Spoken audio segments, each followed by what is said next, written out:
للہ رب العالمین والصلاة والسلام علی سید الانبیاء والمرسلین وعلی آلہ واصحابہ اجمعین اما بعد۔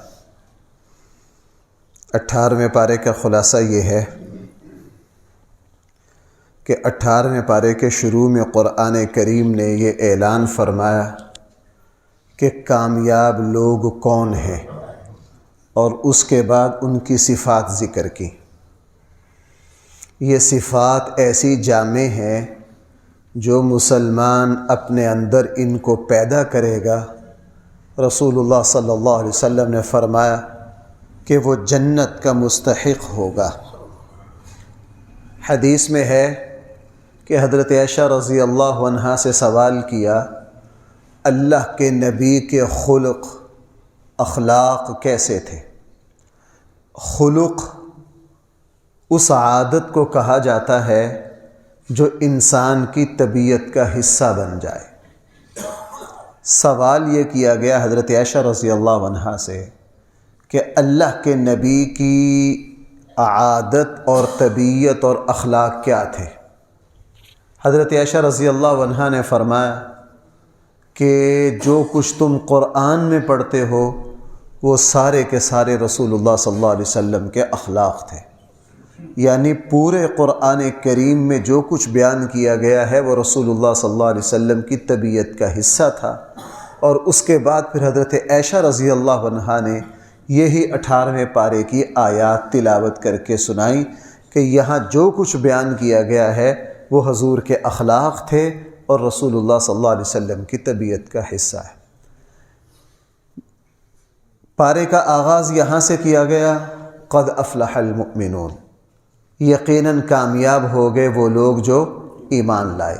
یہ بات قرآن نے بار بار بیان کی ہے کہ جس کے پلے ایمان نہیں ہے، خواہ وہ دنیا میں جتنے چاہے نیک اعمال کر لے، قرآن کریم کا بالکل واضح بار بار یہ فیصلہ ہے کہ اللہ تعالیٰ کے یہاں آخرت میں اس کے لیے کوئی کامیابی نہیں ہے۔ یقیناً کامیاب ہوں گے ایمان والے۔ نمبر 2، جو اپنی نمازوں میں خشوع پیدا کرتے ہیں، یعنی وہ نماز اس طرح پڑھتے ہیں کہ ان کا دل اللہ کی طرف متوجہ ہوتا ہے اور ان کے ظاہری اعضاء جو ہیں وہ بھی سنت کے مطابق ہوتے ہیں۔ دل بھی اللہ کی طرف متوجہ ہو اور انسان کے ظاہری اعضاء بھی بھائی یوں ہوں جیسے واقعتاً اللہ کی بندگی میں لگے ہوئے ہیں۔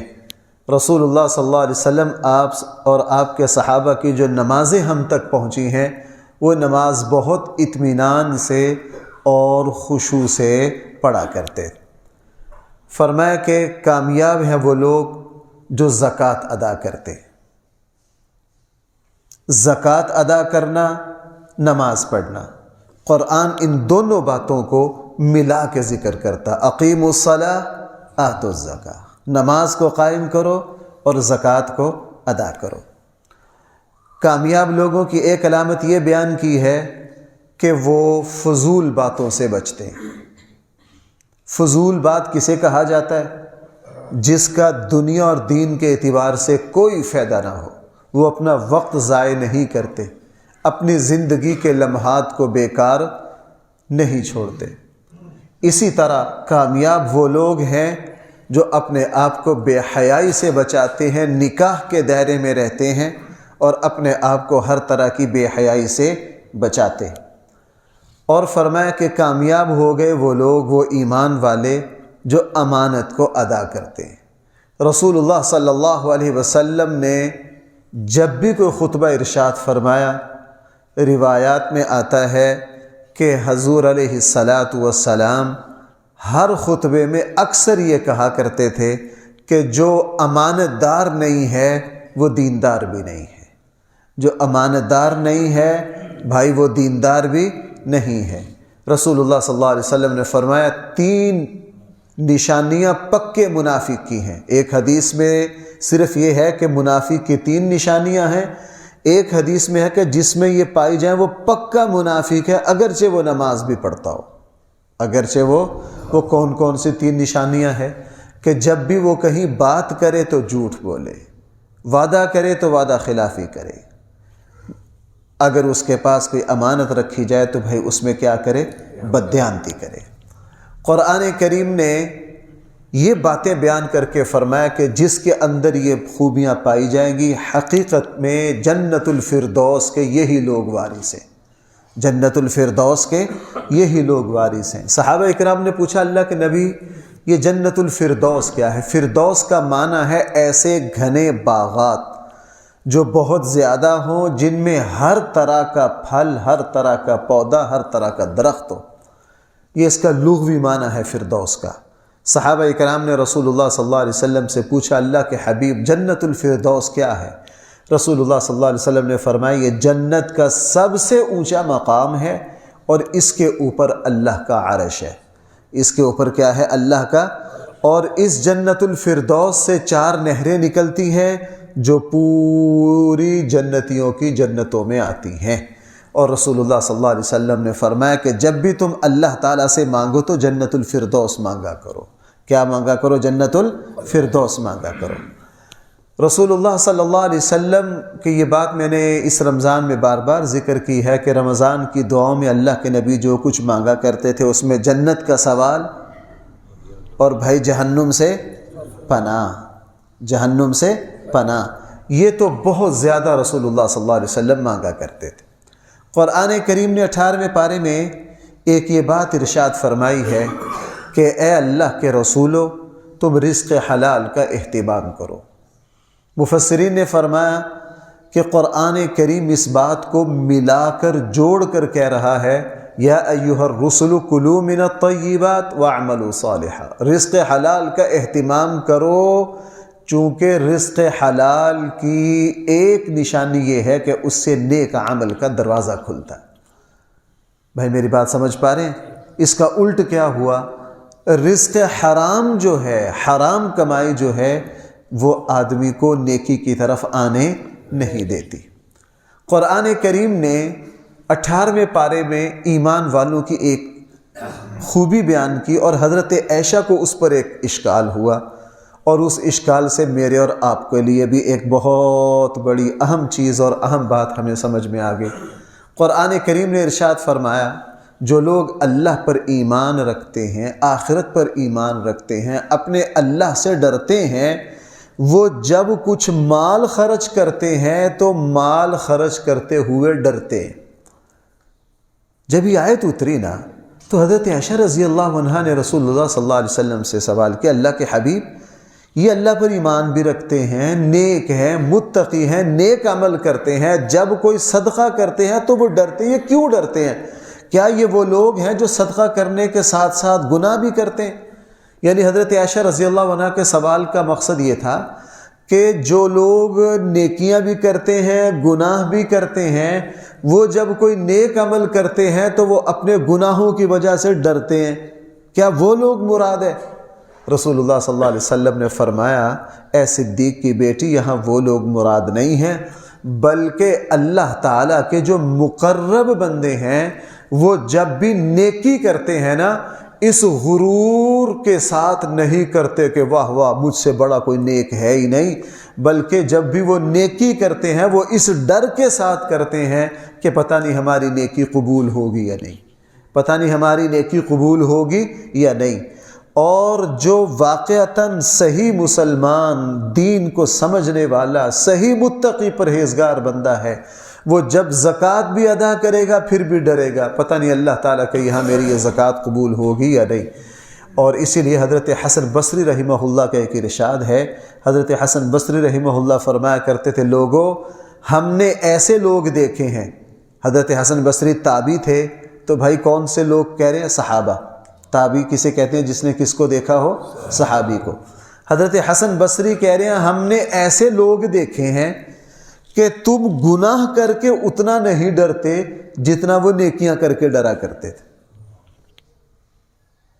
بھائی میں دوبارہ عرض کرتا ہوں، حضرت حسن کیا فرما رہے ہیں؟ ہم نے وہ لوگ دیکھے ہیں کہ تم لوگ گناہ کر کے اتنا نہیں ڈرتے تھے جتنا وہ نیکی کر کے۔ اس لیے نیکی کر کے ڈر جانا یہ علامت ہے اس بات کی کہ یہ نیکی اللہ تعالیٰ کے یہاں مقبول ہو گئی، اللہ تعالیٰ کے یہاں کیا ہو گئی ہے؟ مقبول ہو گئی ہے۔ اس پر میں بہت سارے واقعات آپ کو سنا سکتا ہوں۔ آپ سب کو پتہ حضرت خالد بن ولید رضی اللہ عنہ اسلام کے عظیم الشان جرنیل تھے، تمام جنگوں میں شریک رہے۔ جب آخری وقت آیا تو رونے لگ گئے، آخری وقت آیا تو جب رونے لگ گئے، دو باتیں فرمائیں۔ ایک تو میں نے شہادت پانے کی بڑی کوشش کی لیکن میں شہادت تک نہ پہنچ سکا، اور دوسرا اس وجہ سے رونے لگ گئے کہ ساری زندگی میدان جہاد میں رہا، آج اپنے بستر پر دنیا سے جا رہا ہوں، پتہ نہیں ساری زندگی کی محنت مشقت پتہ نہیں اللہ تعالیٰ کے یہاں قبول ہوئی ہے یا نہیں ہوئی ہے۔ اس لیے اللہ کے نیک بندے آخری وقت میں اکثر ان پر رونے کی کیفیت آتی ہے، اس ڈر سے کہ پتہ نہیں ہماری عبادت، ہماری نماز، ہمارا تقوی اللہ تعالیٰ کے یہاں قبول ہوا ہے یا نہیں۔ وہ اس پر کبھی بھی فخر نہیں کرتے، بھائی اس پر کبھی بھی فخر نہیں کرتے۔ لہٰذا ہم جب کوئی نیکی کریں، اپنے دل کے اندر انسان کو یہ احساس ہو اگر اللہ تعالیٰ کے یہاں یہ نیکی قبول ہو گئی پھر تو اس کی قدر و قیمت ہے، اگر اللہ تعالیٰ کے یہاں کوئی نیکی قبول نہ ہوئی تو اس کی کوئی حیثیت نہیں ہے۔ اور بھائی قرآن کریم نے ایک بڑی اہم بات یہاں ارشاد فرمائی ہے، خصوصاً جب بھی کہیں کوئی جنازے کا بیان ہو، ایسے موقع پر میں اس بات کو اکثر سورہ مؤمنون کی اس آیت کا تذکرہ کرتا ہوں۔ قرآن کریم نے ارشاد فرمایا، ویسے یہاں تذکرہ چل رہا ہے کافر کا، بھائی کس کا تذکرہ چل رہا ہے؟ قرآن کہہ رہا حتی اذا جاء احدهم الموت قال رب ارجعون۔ یہ کافروں پر جب موت آتی ہے نا، جب یہ دیکھتے ہیں کہ اب موت کے فرشتے آ گئے ہیں تو یہ کہتے ہیں کہ اے اللہ ہمیں مہلت دے دے، ہمیں کیا دے دے؟ اگلی بات یہ تو آپ نے سن رکھی ہوگی، اگلی بات جو قرآن یہاں بیان کر رہا ہے یہ پتہ کیا کہتے ہیں؟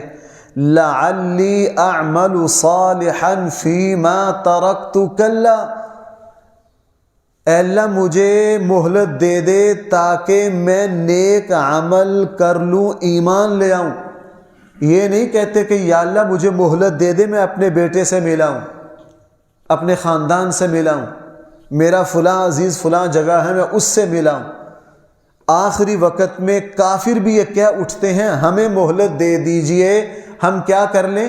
لعلی اعمل صالحا فیما ترکت کلا، مجھ سے جو نیک عمل رہ گئے، میں جو ایمان نہیں لایا میں وہ کر لوں۔ کلا، فرشتے کہیں گے جناب ایسا ممکن نہیں ہے۔ حضرت قتادہ رضی اللہ عنہ فرمایا کرتے تھے، اے مسلمان، اے صاحب ایمان، تجھے تو اللہ نے اس بات کی پہلے سمجھ دے دی، تیرے پاس اس کی مہلت ہے، تیرے پاس اس کی کیا ہے؟ مہلت ہے۔ اور اس سے ایک اور بات سمجھ میں آئی، جب انسان کا آخری وقت آتا ہے اس وقت اس کو یہ تمنا اور حسرت نہیں ہوتی میں فلاں عزیز کو مل لوں، فلاں رشتہ دار کو مل لوں، اس وقت اس کی تمنا کیا ہوتی ہے؟ میں فلاں نیک عمل کر لوں، میں ایمان لے آؤں۔ تو بھائی کیا خیال ہے اس خوش نصیب انسان کے بارے میں جو پہلے ہی ایمان لے آیا ہو اور پہلے ہی نیک عمل کر رہا ہو اس کو۔ تو اس لیے بھائی حدیث میں کیا آتا ہے؟ قبر کے سوالوں کی مختلف کیفیتیں بیان کی ہیں۔ کچھ لوگ ایسے ہوں گے جن سے تو قبر میں پوچھا جائے گا تیرا رب کون، تیرے نبی کون، تیرا دین کیا؟ بھائی یہ تو سن رکھے ہیں کہ نہیں؟ صحیح حدیث میں یہ بھی ہے کہ کچھ لوگوں کا حساب اس طرح ہوگا کہ جب ان کو قبر میں دفنایا جائے گا ان کو سورج کے غروب ہونے کی کیفیت دکھائی جائے گی۔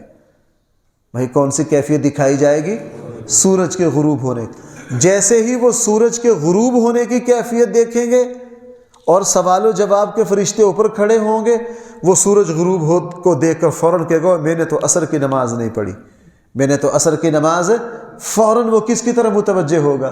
نماز کی طرف، میں نے تو نماز نہیں پڑھی، اور فرشتوں سے کہے گا مجھے نماز پڑھ لینے دیں، اور اس کے بعد آپ مجھ سے کیا کر لیں؟ سوال کر لیں، اس کو موقع دیا جائے گا۔ اس کے بعد وہ کہے گا جی اب مجھ سے سوال کر لیجئے، فرشتے کہیں گے اب آپ سے سوال کرنے کی ضرورت ہے، آپ کا حساب ہو چکا، آپ کا حساب ہو چکا۔ اس لیے میں نے الحمدللہ زندگی میں ایسے لوگوں کو دیکھا کہ وہ دنیا کی چیزوں کو بھول گئے، میرے دنیا کی چیزوں کو بھول گئے، لیکن ان پر نماز کی کیفیت آتی تھی، میری ایک عزیزہ کا انتقال جب ہوا تو آخری کئی دن ایسے تھے ان کو دنیا کی کسی چیز کی سمجھ نہیں تھی، وہ مکلفانہ زندگی سے گزر گئے، لیکن ساری زندگی چونکہ نماز کا اہتمام کیا، تو جب نماز کا وقت آتا چونکہ سماعت بھی ختم تھی، پتہ نہیں ان کو کیسے پتہ چل جاتا، نماز کا وقت آتا تھوڑے تھوڑے ہاتھ ہلتے تھے اور ہاتھوں سے وہ وضو کر رہے، ہاتھوں سے وہ کیا کر رہی ہیں؟ وضو کر رہی ہیں، اور بیٹھی بیٹھی اپنی نماز کی کیفیت میں، حالانکہ اپنی اولاد میں سے کسی کو نہیں پہچانتی، لیکن نماز کے وقت میں ان کے ہاتھ بھی ہل رہے ہیں اور وہ نماز کی بھی کیا کر رہی ہیں؟ کوشش کر رہی ہیں۔ تو بھائی یہ کیا ہے؟ اللہ تعالیٰ انہی چیزوں پر نواز دیتے ہیں، اللہ تعالیٰ کیا کر دیتے ہیں۔ اور بھائی یہ جو 18واں پارہ ہے اس میں سورۃ النور ہے جو بہت سارے احکام پر مشتمل ہے، میں ان کے صرف فارغ گنوا دیتا ہوں۔ قرآن کریم نے یہاں کچھ سزائیں بیان کی ہیں کہ اسلام میں جو بے حیائی اور بدکاری کی طرف جائیں گے، اگر وہ غیر شادی شدہ ہیں تو ان کو کوڑے مارے جائیں گے، اگر شادی شدہ ہیں تو ان کو رجم کیا جائے گا۔ یہ بات قرآن بار بار بیان کر رہا ہے کہ قرآن بے حیائی کو اسلام کبھی بھی گوارا۔ رسول اللہ صلی اللہ علیہ وسلم نے کیا فرمایا؟ جب تمہارے اندر سے حیا ختم ہو جائے تو تم جانوروں سے بدتر ہو، جو چاہو کرو۔ قرآن کریم نے یہاں فرمایا جو کسی مسلمان پر تہمت لگاتا ہے، کوئی الزام لگاتا ہے اور اس کے پاس گواہ موجود نہ ہو تو اس کو بھی کیا کیا جائے گا؟ کوڑے مارے جائیں گے۔ اسلام میں اجازت نہیں ہے کہ چھوٹی چھوٹی بات پر کسی پر بڑا سے بڑا بہتان لگا دیا جائے۔ اور قرآن کریم نے تفصیل کے ساتھ حضرت عائشہ صدیقہ رضی اللہ عنہا پر جو تہمت لگائی منافقین نے، حضرت عائشہ پر تہمت لگانا حقیقت میں توبہ نعوذ باللہ کس پر کو تہمت لگانا تھی؟ نبی کریم صلی اللہ علیہ وسلم پر۔ منافقین نے یہ خباثت کی، اللہ کے نبی بہت دن تک، روایات میں آتا ہے 40-50 دن تک پریشان رہے، اور پھر حضرت عائشہ کی پاکیزگی آسمان سے اتری۔ قرآن کریم نے اس کا آغاز ہی یہاں سے کیا کہ یہ 100% بہتان ہے، جھوٹ ہے، ایمان والو تم کیوں پریشان ہو گئے؟ تمہیں یہ پتہ نہیں ہے کہ ظاہر ہے اللہ کے نبی پاک ہیں، اور پاکیزہ فطرت کا میلان کس کی طرف ہوتا ہے؟ پاکیزگی کی طرف ہوتا ہے۔ تو حضرت عائشہ رضی اللہ عنہا کی تطہیر اور پاکیزگی۔ اور یہاں بھائی ایک بات بڑی اہم ہے، دیکھیے یہ تہمت منافقین نے لگائی، اور یہ تہمت کا مسئلہ مدینہ میں زیر بحث کتنا عرصہ رہا؟ تقریباً 40 دن۔ بھائی کتنا عرصہ؟ آپ اس معاشرے کی پاکیزگی لگا لیجئے۔ حضرت عائشہ رضی اللہ عنہا کے بارے میں رسول اللہ صلی اللہ علیہ وسلم نے قریبی لوگوں سے پوچھا، حضرت زینب جو حضرت عائشہ رضی اللہ عنہ کی سوکن ہے ان سے بھی پوچھا کہ عائشہ کے بارے میں تمہارا کیا خیال ہے؟ انہوں نے کہا اللہ کے حبیب میں عائشہ کے بارے میں سوائے اچھائی کے اور کسی چیز کو نہیں جانتی، میں اچھائی کے علاوہ میں نے ان کو نہیں۔ 40 دن یہ مسئلہ زیر بحث رہا، صرف 3 شخص مخلص صحابہ وہ اپنی طبیعت کی سادگی کی وجہ سے پروپیگنڈے کا شکار ہوئے، وگرنہ 99% مدینہ کا جو ماحول تھا وہ منافقین کی اس خباثت سے ہرگز متاثر نہیں ہوا۔ بھائی میری بات سمجھ، یہ بات میں کیوں کہہ رہا ہوں؟ ہمارے یہاں ایسی کمزوری ہے، اگر ہم کسی کے کان میں کہہ دینا کہ یار محلے کا فلاں بندہ ایسا ہے، ہم آگے سے فوراً کہتے ہیں ہاں بالکل اس طرح کا ہی ہے۔ بالکل کیا ہے؟ ہمارے ماحول میں اب کسی کے اوپر الزام لگانا اتنا آسان ہے، بلکہ اب ہمارے یہاں تو سیاست اور حکومتوں کا لازمی حصہ بن گیا ہے پروپیگنڈا اور جھوٹ اور الزامات اور تہمتیں۔ ہم اس کی بالکل ہمیں نہیں پتہ ہوتا کہ یار یہ جو بات ہو رہی ہے اس کو میرے پاس کوئی ثبوت بھی ہے یا نہیں ہے۔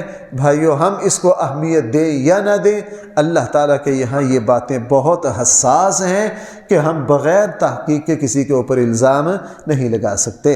قرآن کریم نے سورہ نور میں ایک یہ بات ارشاد فرمائی ہے کہ اے ایمان والو کسی کے گھر میں کسی کے کمرے میں بغیر اجازت کے داخل نہ ہو، یہاں تک کہ والد جو ہے وہ اپنے بیٹے کے کمرے میں، بیٹا جو ہے وہ اپنے ماں باپ کے کمرے میں بھی بغیر اجازت کے داخل ہے۔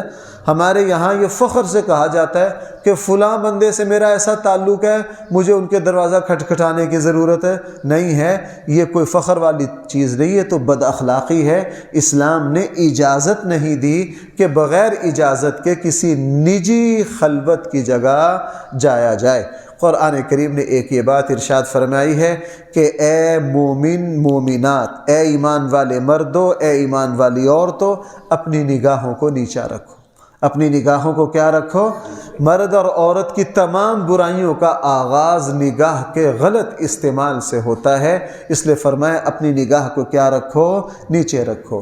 قرآن کریم نے ایک یہ بات ارشاد فرمائی ہے کہ زمین و آسمان کا جو نور ہے وہ اللہ کا نور ہے۔ اللہ نور السماوات والارض، یعنی زمین و آسمان میں جتنا حسن و جمال ہے بھائی یہ سارا اصل میں کرشمہ ہے کس کا؟ اللہ کے نور کا۔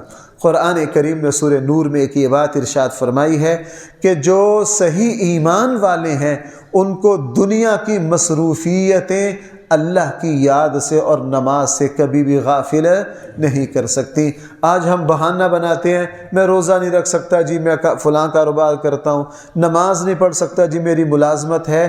جو صحیح مومن ہے واقعتاً اس کے ایمان، اس کے پلے ایمان ہے، تو بھائی ایسا مومن کبھی بھی اللہ کی یاد سے اور اللہ کے ذکر سے، نماز سے غافل نہیں ہو سکتا۔ قرآن کریم نے ایک یہ بات ارشاد فرمائی ہے کہ جس وقت تم رسول اللہ صلی اللہ علیہ وسلم کا نام لیا کرو تو جس طرح آپس میں ایک دوسرے کے نام لیتے ہو، اللہ کے نبی کو اس طرح نہ پکارا کرو، اللہ کے نبی کو اس طرح نہ پکارا کرو۔ اس لیے رسول اللہ صلی اللہ علیہ وسلم کا ادب ہے، بھائی جب بھی ہم اللہ کے نبی کا نام لیتے ہیں تو کیا کہتے ہیں؟ حضرت، آگے کیا پڑھتے ہیں؟ صلی اللہ علیہ وسلم، تعظیم سے۔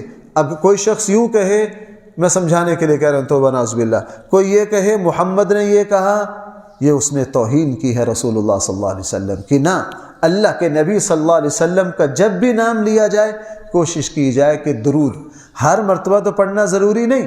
اب جیسے میں مجلس میں اللہ کے نبی کا بار بار تذکرہ آ رہا ہے، کم سے کم ایک مرتبہ تو ساتھ درود، اور سننے کا بھی ہے کہ جب کوئی سنے تو رسول اللہ صلی اللہ علیہ وسلم پر کیا پڑھے؟ درود پڑھے۔ اللہ کے نبی کا تذکرہ جب بھی آئے پورے ادب اور پورے، بلکہ یوں کہہ لیجئے کہ پوری کائنات میں کسی کا نام ہم اتنے احترام سے نہ لیں جتنے احترام سے ہم نام لیں گے کس کا؟ نبی کریم صلی اللہ علیہ وسلم کا۔ اور قرآن نے پھر اس پارے کو یہاں ختم کیا، یہ پارہ یہاں ختم ہو رہا ہے کہ کافروں کا پھر وہی اعتراض جو قرآن میں جگہ جگہ ہے کہ یہ کیسے نبی ہیں، ہماری طرح کھاتے ہیں، پیتے ہیں، چلتے ہیں، پھرتے ہیں، بازار جاتے ہیں، ان کی اولاد ہے۔ وہ یہ سمجھتے تھے کہ جو اللہ کے نبی ہیں وہ اس طرح نہیں ہو سکتے۔ یہ بات تو آپ کو بار بار آئی گئی ہے، لیکن آج کل ہم بھی نیکی اسی کو، ہم پتہ بزرگ کس کو سمجھتے ہیں؟ ہم بزرگ اس کو سمجھتے ہیں جو ڈھنگ کے کپڑے نہ پہنے، اس کی اولاد نہ ہو اور کوئی کاروبار نہ کرے اور بس وہ تسبیح پکڑ کے ہر وقت مسجد میں بیٹھا رہے۔ اس لیے ہمارے یہاں ننگ دڑنگ جو سارے ہیں وہ سارے ہم نے اللہ کے ولی بنا دیے، اس کا بزرگی سے کوئی لینا دینا نہیں ہے۔ اللہ کے نبی صلی اللہ علیہ وسلم نے فرمایا میں نکاح بھی کرتا ہوں، میری اولاد بھی ہے، میں رات کو سوتا بھی ہوں، میں روزہ بھی رکھتا ہوں، میں کھانا پینا بھی، دنیا کے تمام معاملات اللہ کے نبی نے کیے، لیکن کس کے حکم کے مطابق کیے؟ اللہ کے حکم کے مطابق۔ اس لیے دنیا کے کام کاج میں لگنا اور دین کے مطابق لگنا یہ ہرگز تقوی اور بزرگی کے منافی نہیں ہے۔ ایک آدمی ہے وہ چاہے 10 فیکٹریوں کا مالک ہے، وہ اپنے مال سے زکوٰۃ دیتا ہے، حلال و حرام کی تمیز ہے، نماز کے وقت پر نماز پڑھتا ہے اور شریعت کے مطابق تجارت کرتا ہے، یہ 10 فیکٹریاں رکھنے کے باوجود بھی اللہ کا ولی ہے۔ 10 فیکٹریاں رکھنے کے باوجود بھی بھائی کیا ہے؟ اللہ کا ولی ہے۔ اس لیے اور بزرگی اور ولایت کا اس سے کوئی لینا دینا نہیں ہے کہ بندہ دنیاوی معاملات سے الگ تھلگ ہو جائے۔ کافروں نے رسول اللہ صلی اللہ علیہ وسلم پر اعتراض کیا، قرآن نے کہا جناب پہلے انبیاء جو تھے ان کے بھی نکاح تھے، ان کی بھی اولادیں تھیں، ان کے بھی خاندان تھے، وہ بھی چلتے پھرتے تھے، کھاتے پیتے تھے، ان چیزوں کا بزرگی سے کوئی لینا دینا نہیں ہے۔ اللہ تعالی ہم سب کو صحیح فہم عطا فرمائے۔ الحمدللہ رب العالمین والصلاة والسلام علی سید الانبیاء والمرسلین وعلی آلہ واصحابہ اجمعین۔ ربنا آتنا فی الدنیا حسنہ وفی الآخرۃ حسنہ وقنا عذاب النار۔ صلی اللہ تعالی علی خیر خلقہ سیدنا مولانا محمد وآلہ واصحابہ اجمعین برحمتک۔